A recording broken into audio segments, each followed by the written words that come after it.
à tous et bienvenue dans cette nouvelle édition du Grand JT des Territoires. Voici tout de suite les titres de l'actualité. Avec à la une cette semaine les suites hivernales des feux de forêt survenus cet été.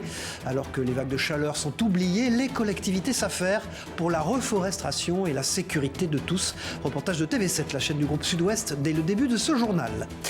Il est organisé comme chaque année, le premier week-end du mois de décembre. Le Téléthon est un moment unique de solidarité pour la recherche. Près de Rennes, des bénévoles travaillent depuis 2 ans à la restauration d'un véhicule pour récolter des fonds. La rédaction de TVR s'est glissée dans leur garage. Ils représentent l'art de vivre à la française. Certains des meilleurs cuisiniers du pays concouraient pour le titre de meilleur ouvrier de France. Un concours sous les yeux d'un jury prestigieux auquel a assisté Télé Grenoble. Du savoir-faire aussi dans les airs à la fin de ce journal. Le département de l'Aube accueillait il y a quelques jours une rencontre internationale d'aéromodélisme d'intérieur. Un rendez-vous fait de détails et de voltiges, vous allez le voir, avec la rédaction de Canal 32.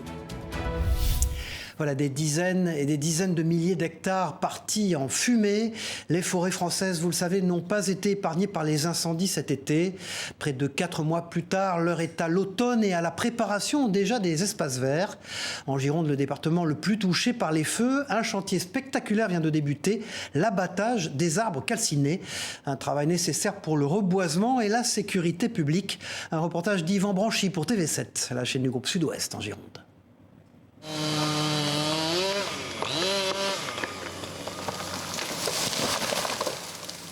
Les arbres tombent à la chaîne et cette route, habituellement très fréquentée par les touristes, se transforme peu à peu en un grand champ de bataille.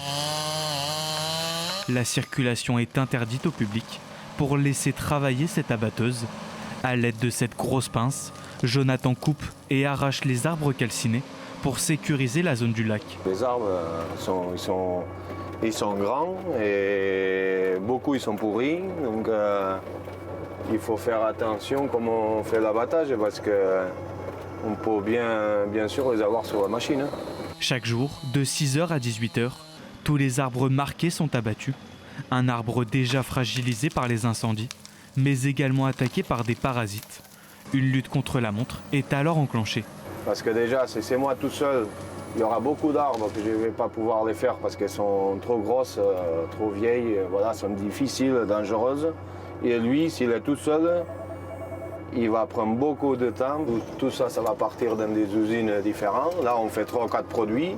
Un travail d'équipe qui doit s'effectuer sur l'ensemble de la route du lac avant d'abattre les arbres des parkings. Voilà un travail salutaire pour les forêts et leur avenir. Dans le sud-ouest, justement, certains des espaces touchés par des incendies il y a plusieurs années sont en pleine reforestation. Un processus naturel, mais pas que. L'intervention de l'homme est parfois nécessaire pour les plantations. Exemple dans le Gard, avec ce sujet de Laurie Chamerla pour Via Occitanie. Regardez. C'était en juillet 2019. 500 hectares partaient en fumée sur le plateau des Costières dans le Gard. 3 ans plus tard, l'heure est à la reforestation. Prenez-le comme il vient, regarde. Avec les petits écoliers de Générac, venus prêter main forte. C'est bien de refaire la forestation parce que sans arbres, on ne peut plus respirer. Sur les 500 hectares partis en fumée, 70 sont communaux et bénéficient d'un projet de reforestation. On prend toujours le temps de laisser faire la nature. C'est notre premier principe. Sur les 70 hectares, il y a 50 hectares qui se régénèrent naturellement. C'est-à-dire que vous avez donc dérogé beaucoup de chênes, énormément, parce que le chêne repart sous forme végétative et le fait que les racines étaient dans le sol, elles n'ont pas brûlé.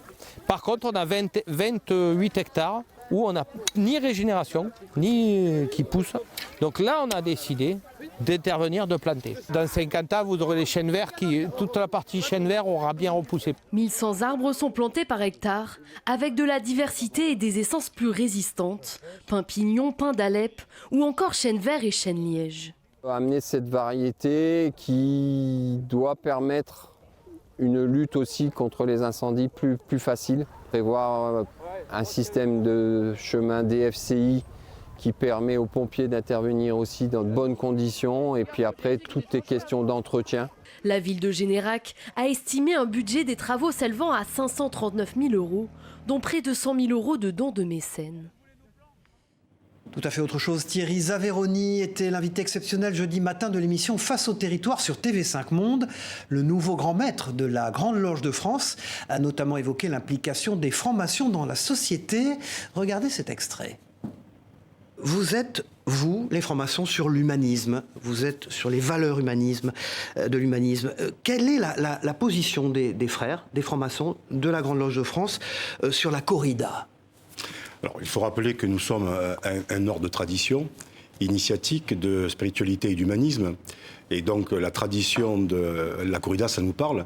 J'ai eu l'occasion, dans ma jeunesse, de pouvoir assister à des corridas. C'est un moment très particulier. Je crois qu'aujourd'hui, plus que jamais, il faut qu'on soit aussi attentif, je dirais, à la souffrance des animaux. Et que je crois que chacun doit avoir le libre arbitre et essayer de Vous ne prendre... vous étiez jamais exprimé sur ce sujet. C'est la première fois que donc un haut dignitaire maçonnique dit clairement sur ce plateau, en direct ce matin, que vous êtes contre la corrida. Alors, en fait, moi, si vous voulez, aujourd'hui, je suis contre la souffrance animale. Et dans la corrida, il y a une souffrance animale. Mais je suis aussi respectueux d'une tradition du XVIIIe siècle qui nous vient d'Espagne. Et je crois qu'il faut laisser aux uns et aux autres cette capacité de discernement de savoir si, effectivement, il faut continuer. Face au territoire avec Thierry Zaveroni, le nouveau grand maître de la Grande Loge de France, est à voir ou à revoir sur le site internet de TV5 Monde et des partenaires de l'émission. Ouest France, Nice Matin, France Antilles et 20 minutes. Tout à fait autre chose, se déplacer pour un rendez-vous médical, faire ses courses ou pour n'importe quelle autre raison, cela peut s'avérer très compliqué quand on vit à la campagne. C'est justement pour aider les personnes les moins mobiles que l'association Solidarité Transport œuvre dans les Vosges. Grâce à des chauffeurs bénévoles, celle-ci permet à ses bénéficiaires d'honorer leur rendez-vous. Un reportage de Thierry Lasson et de Anne Didier pour Vosges Télévisions. Eh ben allez, on y va, c'est parti.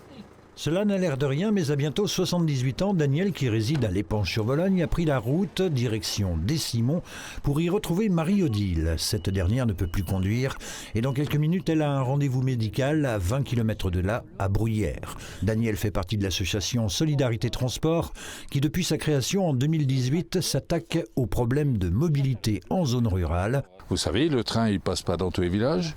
Les bus ne passent pas dans tous les villages. Les rendez-vous médicaux, ça peut être n'importe quand. Solidarité Transport compte actuellement 20 chauffeurs pour près de 170 bénéficiaires. À elle seule, et rien que cette année, Daniel a parcouru près de 3000 km au profit de personnes dépourvues de moyens de locomotion. Mais l'important est également ailleurs. Important pour les gens, pour les personnes qu'on transporte. Et c'est important pour moi aussi. C'est beaucoup de relations humaines, beaucoup d'échanges, parce qu'il n'y a pas que la précarité sociale monétaire, il y a la précarité de l'âge. J'avais une voiture avant que j'ai dû vendre parce que je ne pouvais plus conduire du fait que j'aurais été un danger public pour les autres et pour moi. Tout le monde est satisfait. L'association pour sa trésorerie peut compter sur une cotisation annuelle de 5 € par membre, qu'ils soient bénéficiaires ou chauffeurs. Ces derniers sont aussi défrayés à raison de 50 centimes d'euros du kilomètre. Solidarité Transport, c'est depuis le début de l'année plus de 29 300 km parcourus, mais un manque crucial de bénévoles. Un concept qui fait école, une structure identique s'est créée dans le Jura et le Pays Basque semble également intéressé. Solidarité encore dans ce journal avec le Téléthon organisé les 2 et 3 décembre prochains partout en France. L'événement qui permet chaque année de récolter des fonds pour la recherche contre les maladies rares reposera une nouvelle fois sur l'action de milliers de bénévoles. Près de Rennes, vous allez le voir, des passionnés de mécanique ont travaillé pendant 2 ans pour restaurer un véhicule des années 60. Un travail titanesque et une mise à la vente prévue au profit du week-end solidaire. Une belle histoire que nous raconte Natacha Astor pour TVR à Rennes. Passer de ça à ça, c'est le défi que s'est lancé l'association Taco et Turbo de Strédel.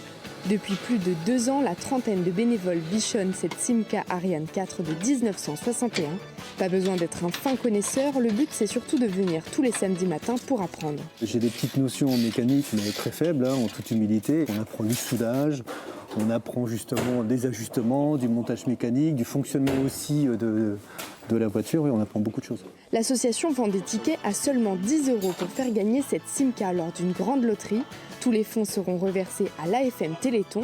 2000 billets ont déjà trouvé acquéreur, mais il en reste encore beaucoup. Vu l'investissement de toute l'équipe de bénévoles, après 1600 heures, effectivement, on aura tous un pincement au cœur lorsqu'elle partira. On a tous un petit espoir en tête, c'est qu'elle circule autour du secteur et qu'on ait la chance de la voir encore rouler. Que ce soit pour la voiture ou pour les 11 000 € de pièces, l'association n'a rien dépensé et ne fonctionne que grâce aux dons. On a un donateur qui nous a donné beaucoup de pièces neuves. C'est lui qui nous a fourni tous les pistons, tous les joints. Après les derniers ajustements et coups de pinceau, viendra la phase d'essai et de réglage. Pour savoir si vous serez l'heureux propriétaire, rendez-vous le vendredi 2 décembre pour le tirage à la Guerche de Bretagne. Allez, restons les mains dans le cambouis dans cette édition pour parler à présent de formation. Dans la Sarthe, une nouvelle voie professionnelle vient de voir le jour, le garage école. L'idée est simple, placer les élèves en situation réelle. Les jeunes apprentis réparent ainsi les véhicules déposés au garage, le tout encadré bien sûr par des professeurs. Détails et explications avec Anthony Piton et Florian Wozniak pour LMTV Sarthe. C'est pas de petits coups, c'est vraiment un coup sec et ça marche. Leur premier cours, apprendre la prise en main des outils. Ces jeunes constituent la première promotion du garage école du Mans. Un nouveau concept de formation à la mécanique pour des élèves âgés de 15 à 18 ans passionnés d'automobile.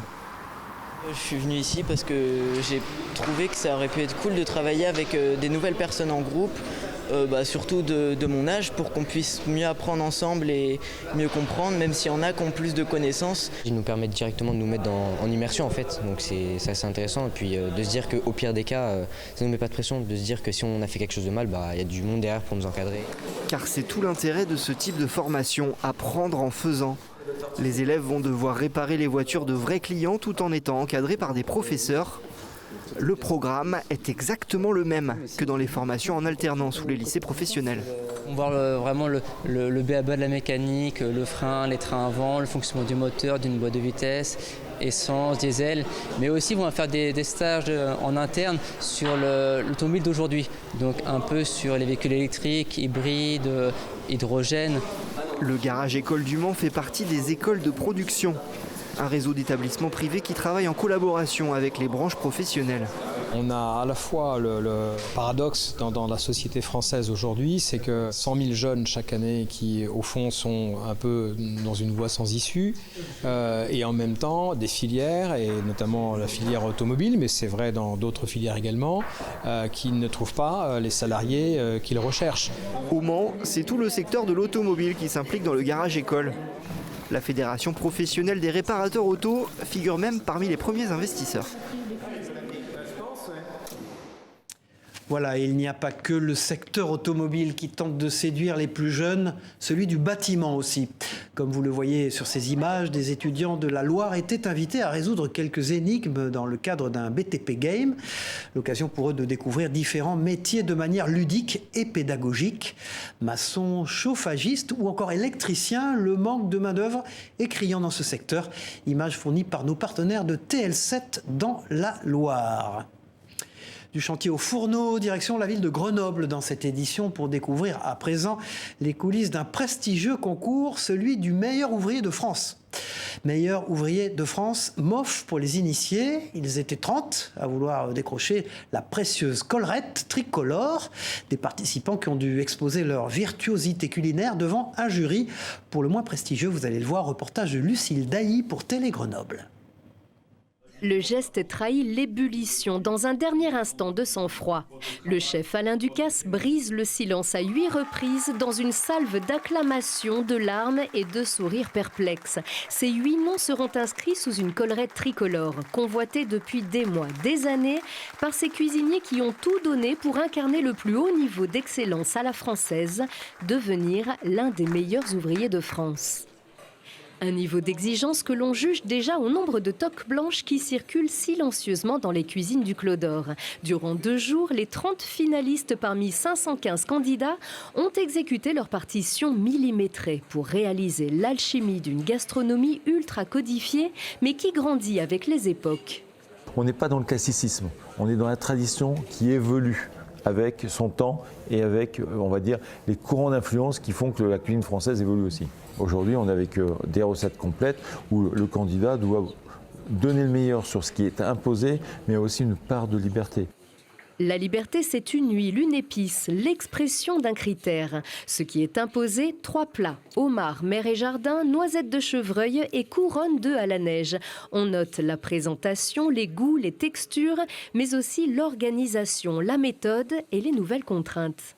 C'est quelqu'un qui est réactif, qui arrive à enchaîner les tâches, mais qui aussi arrive à gérer des commis, parce qu'il y a la partie management qui est importante. Il y a la partie également éco-responsabilité, les gestes aujourd'hui qui sont importants. Une expérience, une chance inespérée pour les élèves du lycée hôtelier de Grenoble qui accompagnent les candidats devant un jury de prestige. Alain Ducasse, le président, Régis Marcon, Paul Perret, Philippe Etchebest, Virginie Basselot et tant d'autres légendes de l'art culinaire qui donnent de la lumière sur cette ville de Grenoble qui pourrait sortir de l'ombre de sa réputée voisine lyonnaise.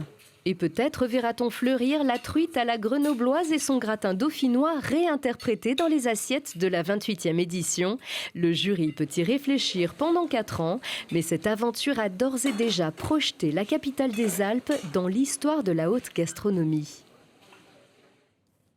La cuisine qui s'exporte aussi dans l'espace, la preuve avec ce partenariat que vient de signer notamment le chef étoilé Thierry Marx pour la recherche et le développement de l'alimentation spatiale. Une thématique étonnante dans laquelle le célèbre cuisinier est déjà investi avec la confection de repas pour l'astronaute Thomas Pesquet. Ce nouveau partenariat était également l'occasion de présenter une imposante machine de production alimentaire sans eau, inventée par une jeune entreprise toulousaine. Images et propos recueillis par Clément Gassi pour nos partenaires de la Dépêche du Midi sur place. On est ce qu'on appelle sur un système hors sol. Donc vous voyez que si je soulève ici, donc ça qui est du chouquet, si je soulève, on n'a absolument rien. Donc c'est simplement en arrosant avec la solution nutritive les racines qu'on va apporter la nourriture aux plantes. Il ne faut pas oublier qu'un astronaute, il vit en agueusie. En gros, il vit comme si vous aviez le nez bouché par un rhume. Donc il faut donner beaucoup de relief à l'alimentation. Et Thomas ne souhaite pas d'exhausteur de goût. Donc il faut le faire de façon naturelle pour qu'il ait vraiment cette sensibilité à la dégustation. Allez, retour sur Terre, ou plutôt sur l'eau dans ce journal avec l'inauguration titanesque d'un ascenseur pas comme les autres, un ascenseur à bateau. La nouvelle plateforme aux dimensions impressionnantes, comme vous le voyez sur ces images du journal La Marseillaise, nos partenaires, permettra notamment de faciliter la maintenance de ce yacht pesant jusqu'à 4300 tonnes sur les chantiers navals de la Ciotat. Un équipement unique en son genre qui a nécessité 2 ans et demi de travaux pour un coût de près de 80 millions d'euros. Voilà, autre chose, patron de presse passé par de nombreuses rédactions, Georges Gosne est aujourd'hui à la tête de VSD, un magazine devenu mensuel dans lequel beaucoup de reportages sur les territoires sont faits. Il l'a relancé après des années très compliquées. Christophe Rigaud s'est rendu dans les locaux de ce journal pour en savoir un peu plus sur cette recette à succès. Regardez ce reportage. La Tribune, Le Nouvel Économiste, François et aujourd'hui VSD, Georges Gosne est un patron de presse qui aime les défis. L'homme d'affaires rachète le titre au groupe Prisma en 2018. VSD est alors en difficulté et c'est avec sa casquette de journaliste que Georges Gosne décide de poursuivre l'aventure du magazine. J'ai voulu en faire un mensuel pour me battre contre l'Internet. Parce que l'Internet, même l'hebdo au fond est menacé par l'Internet en ce moment. Ça va vite l'info. Le quotidien est menacé, mais ils font eux-mêmes l'Internet, donc ça va. Ils sont sur le net. VSD ne peut plus être qu'un mensuel. Alors c'est un mensuel copieux, évidemment, à la fois people, mais surtout politique, irrévérencieux, sport extrême, l'adrénaline, comme on dit chez nous. VSD a toujours été proche et toujours été un petit peu à rebrousse-poil. Une ligne éditoriale à contre-courant et très offensive, assumée par le patron du magazine. On est en dehors de la bien-pensance, surtout, en dehors du politiquement correct. Et souvent, je vais chercher dans l'histoire les vraies raisons des faits. À chaque numéro, à la dernière page du magazine, figure un nom bien connu du journalisme, Philippe Bouvard. À 92 ans, le journaliste livre son humeur, ses pics et son humour inoxydable sur l'actualité. Il a toujours été irrévérencieux, drôle, satirique et humble. Il a donc une page entière qui lui est confiée où il dit son fait et avec son humour habituel, son intelligence et sa vivacité. Une chronique où Philippe Bouvard traite de ses sujets de prédilection, mais pas que. C'est essentiellement de la politique, parce que c'est quand même un observateur fin de la vie politique française. Donc le cœur de ces sarcasmes et de ces critiques, c'est souvent les hommes politiques. Pour autant, il parle de phénomènes de société. Je gage que dans les prochains numéros, il nous parlera des féministes, des écoféministes et du combat pour la planète. Philippe Bouvard n'a pas encore raccroché les gants et livre chaque mois ses bouvardages dans VSD. Un regard acéré, critique et drôle sur notre société, où tout va toujours plus vite. C'est une pratique aussi ancestrale que théâtrale. La moura est un jeu méditerranéen vivant et parfois très bruyant. Mais connu d'une grande partie du public, cette activité se joue à l'aide des mains et repose sur l'addition de nombres. Un jeu étonnant, comme vous le voyez sur ces images de nos confrères de Via Télé Paese.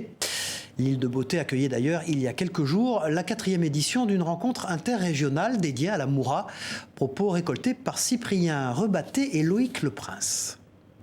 C'est un jeu d'addition, en fin de compte, qui a été inventé en même temps que les chiffres, ça fait à peu près 5000 ans. C'est un jeu surtout populaire, c'était un jeu populaire puisque tout le monde y jouait, il n'y avait pas autant de jeux que maintenant, je dirais. Et c'est un jeu qui revient, je dirais, maintenant, ou du moins ça fait quelques années. Au final, c'est pas tellement les règles du jeu qui sont intéressantes, mais c'est ce que le jeu véhicule. Chez nous, c'est un jeu de pêcheurs, donc c'est très lié à la mer. C'est un jeu, chez nous, qui est très théâtral. On va avoir d'autres endroits de la Méditerranée, comme à Sardaigne, où ça va être un jeu beaucoup plus musical. Ça reflète un peu la personnalité du territoire, etc. Voilà, moins bruyant peut-être, mais tout aussi intéressant, la pratique de l'aéromodélisme d'intérieur était mise à l'honneur il y a quelques jours du côté de Troyes. L'objectif de ce rendez-vous aérien et international, c'est partager le goût d'une même passion et donner de la visibilité à une discipline minutieuse et étonnante, vous allez le voir, avec ce reportage de Canal 32. Pour participer à ce rassemblement troyen de vol indoor ou aéromodélisme en salle, certains n'ont pas hésité à faire de la route. Parmi la trentaine de pilotes présents, certains viennent d'Allemagne ou encore de Belgique. C'est un des rares rassemblements indoor en France et même en Belgique. Ça nous tient, je dirais, à cœur d'y participer. C'est après le succès de la première édition que les organisateurs ont choisi de reconduire l'événement. Un rassemblement placé sous le signe du partage. Avoir des échanges avec d'autres pilotes, avec d'autres constructeurs, parce qu'il y en a beaucoup qui construisent eux-mêmes leur avion. Quand on voit ce qu'il y a sur les tables, c'est vraiment joli. Au total, une centaine d'avions sont présents dans le gymnase. Certains ont été entièrement construits par leurs propriétaires, comme cette demoiselle de 1908. C'est une reproduction d'un avion qui est un des premiers ULM français. Et un modèle comme ça, c'est, je dirais, 3 à 6 mois de réflexion, d'études, de conception, parce qu'on n'a pas de plan, on part de quelques photos, de quelques croquis. Et ensuite, il y a un mois et demi de construction à proprement parler. Geoffrey, double champion de France, est venu présenter un vol en musique de 2 minutes. Un programme qu'il réalisera lors des championnats du monde 2022 en Lituanie. On fait une synchronisation sur la musique, on essaie de suivre le rythme avec des parties rapides, des parties douces, un final. Il y a aussi un effet de show avec des paillettes, des banderoles. Et pour la première fois cette année, Troyes accueillera les championnats régionaux puis les championnats de France. Les championnats régionaux, donc au mois de janvier, qui vont permettre à tous les pilotes de se qualifier. Et ils vont être donc, d'après ces championnats, sélectionnés pour faire partie de l'équipe de France. Première fois que ça se passe dans le Grand Est, première fois que ça se passe dans l'Aube et première fois que ça se passe à Troyes. Les championnats régionaux auront lieu les 14 et 15 janvier prochains. Allez, zoom pour refermer ce journal sur une autre activité originale, le bobsleigh.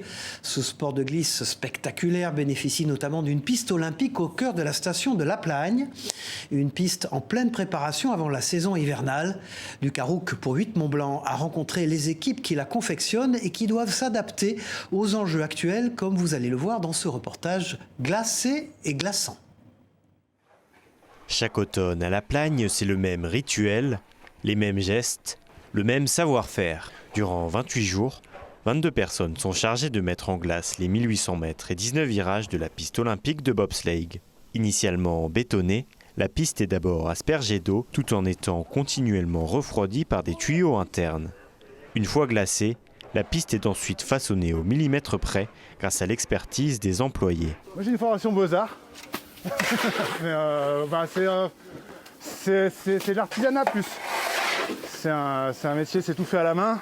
S'il y a 20 ans, la piste était déjà préparée pour le mois d'octobre, la date d'ouverture est cette année prévue pour le 10 décembre prochain. Avec l'actuelle crise énergétique, des décisions ont en effet dû être prises pour limiter les coûts. Historiquement, on mettait l'ensemble du dispositif, l'ensemble de la piste en froid et on produisait la glace sur l'ensemble de la piste. Là, on a changé de stratégie en segmentant la piste en différents secteurs suivant la charge de travail nécessaire. Hormis les entraînements sportifs, la piste de bobsleigh de la Plagne attend cet hiver plus de 13 000 touristes. Pour amortir la hausse des coûts énergétiques, les prix des descentes proposées au grand public augmenteront donc d'environ 8% par rapport à l'année passée. Voilà, c'est la fin de cette édition du Grand JT des Territoires. On se retrouve très vite pour une nouvelle édition. Au revoir à tous.